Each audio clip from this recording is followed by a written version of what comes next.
What's up, YouTube? This is Too Raw for TV. All right, so in the wake of the Los Angeles Lakers' elimination from the playoffs following their Game 5 loss to the Denver Nuggets behind a Jamal Murray jump shot, second time in this series that Jamal Murray hit a jump shot to win the game, now the floodgates have opened as far as the campaign to fire Darvin Ham. Seeing different individuals come out. Apparently, Dave McMenamin came out saying that it appears that Darvin Ham will be fired. I saw a post on X, formerly known as Twitter, from Sham Charania. And, you know, the wagons are circling when it comes to trying to round up and exterminate Darvin Ham from Lakerland, from LA land, from La La land. And it's funny because it was a couple weeks ago where it was reported that the Lakers were probably going to retain Darvin Ham.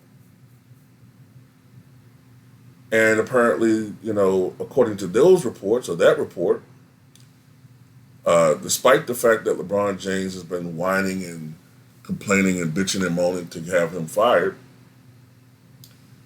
Jenny Buss, the principal governor of the Los Angeles Lakers, was fond of Darvin Ham and wanted to give him another chance.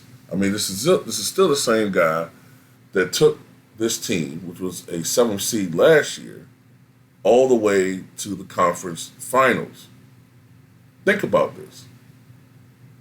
This is a team that was a 7th seed that took his team to the conference finals last year. And this year, as a 7th seed, lost in the first round, but to the defending champions and still got a game. At the end of the day, I don't understand why that's a record that requires termination. But when you have the Lemedia come out and badmouth you, even though Darvin Ham this year beat the Milwaukee Bucks twice, without LeBron James playing, without LeBron and AD, he went to Boston in a game that everybody thought that the Lakers were going to get massacred, and they beat a fully staffed Boston Celtic team. I'm trying to figure out why this myth has started that he's somehow a bad coach. Somehow he's a bad coach. Somehow Doc Rivers is a bad coach. Somehow Nate McMillan is an underachieving coach. Somehow, everybody except Tyronn Lue, who's on the good side of LeBron James, certain coaches are called bad coaches. Dwayne Casey was coach of the year one year with the Toronto Raptors, winning 59 ball games and got fired in the offseason. Mike Brown was coach of the year back in 2010 with the Cleveland Cavaliers and got fired largely because of the negative publicity surrounding him being the coach of LeBron James. But Quinn Snyder can lose and lose and lose and lose, and nobody cares. At the end of the day, this is just par for the course. This is what we see. Whenever any team LeBron James loses, there's going to be a scapegoat. It's going to be a scapegoat.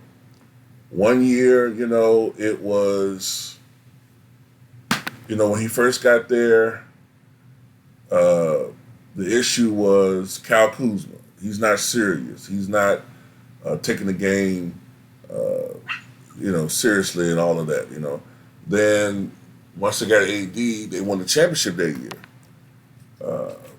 But even with that, a game that they lost to the Miami Heat in the finals, Danny Green misses a shot and he gets death threats. The next year they lose. It's Dennis Schrader's fault. Everyone's kind of Dennis Schrader. Then Russell Westbrook goes through an unparalleled, unprecedented amount of scrutiny and criticism and stress playing with the Los Angeles Lakers.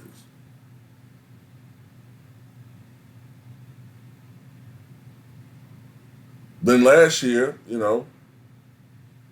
they get rid of Russell Westbrook and they lose, and then it's Darvin Ham's fault. And down this year, it was full blown either Darvin Ham or D'Lo or Rory. I mean, it's just unbelievable. But I guess now that the dust has settled, they're gonna scapegoat Darvin Ham. And this is the thing: do you see any of the players coming up and stepping out and speaking and defending the coach? No, they're not doing it. They're not defending him. So at the end of the day, that right there, the fact that the players don't seem to be defending him, he doesn't seem to have to support the players, is making me think that this campaign might be successful, man. They're going to fire this guy. You know what's going to happen? Darvin Ham's going to go elsewhere, maybe as an assistant coach. He's going to be productive on someone's staff, and hopefully he wins a championship before their fake king ever even sniffs even a conference final again. But anyway, that's my take on it. Tell me what you guys think.